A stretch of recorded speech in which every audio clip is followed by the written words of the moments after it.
Hello everyone, welcome back to another video. So for today, we are going to solve a problem from chapter 15, which is number 15-8, which is about quality cost report and and Taguchi quality loss function. So if you want to learn more, just continue watching. So here is our problem. It says here at the end of 2008, Emery Manufacturing began to focus on its quality costs. And as the first step, it identified the following costs in its accounting records as being quality related. So here are the costs. And for requirement one, we are required to prepare a quality cost report by quality cost category. So from our last discussion, we have identified two categories, which is the control cost and the failure cost. And under the control cost, we have the prevention cost and the appraisal cost. And under the failure cost, we have the internal failure cost and the external failure cost.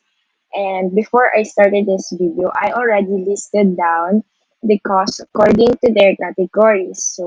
So let's just write the values here. For the training program, we have 36,000. Supplier evaluation, 9,000.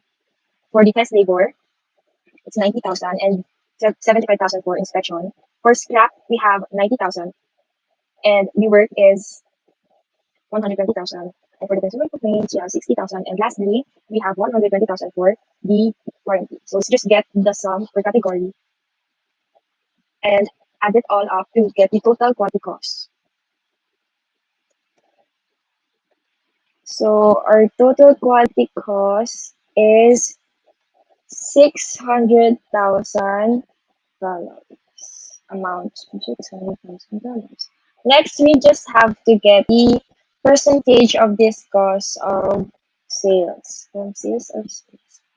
So it says here that we have sales of $3 million.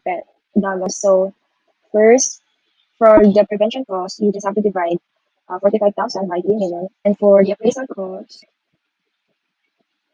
and the internal failure cost, and we just have to get the total. So this is our quality cost report for number one. So now let's solve number two. Says here that we have to calculate the relative distribution percentages for each quality cost category and comment on the distribution. And in order for us to do that, we just have to divide the percentage of sales per category from the total percentage, like this.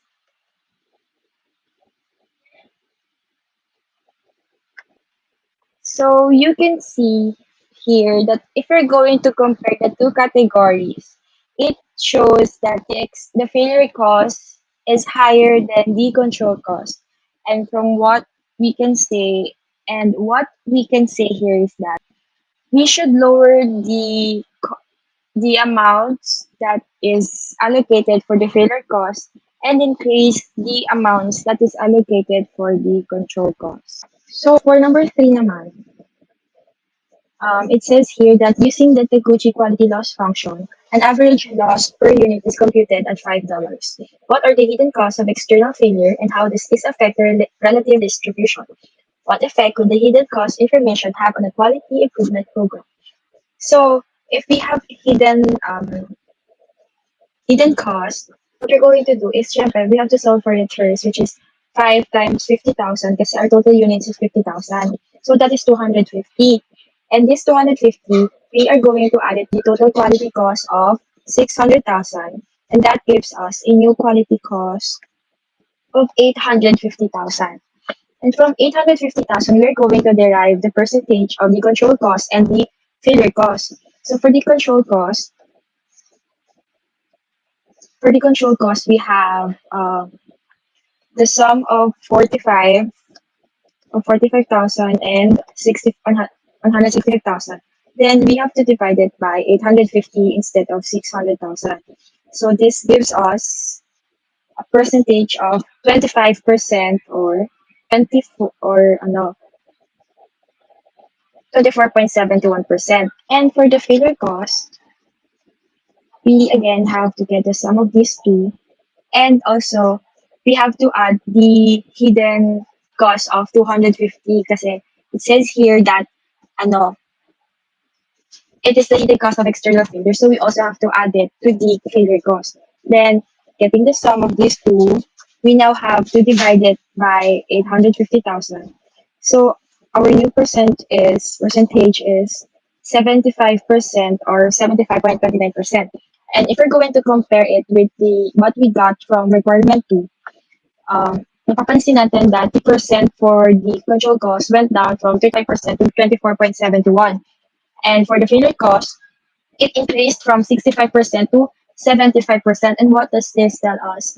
This tells us that we should invest more in control costs and look for ways on how we can lower the failure cost. Kasi just like what Sir Mick said during our discussion, dapat mas nag-invest tayo sa control cost instead of failure cost. Kasi failure cost is nasa customer na yung mga products natin, and it can also ruin the company's image or reputation. So, why not invest in cost na habang nasa loob pa ng company is mape-prevent na natin yung further cost tulad nito. So, yeah. So that's it for our video today. I hope you learned something. So see you again on our next video.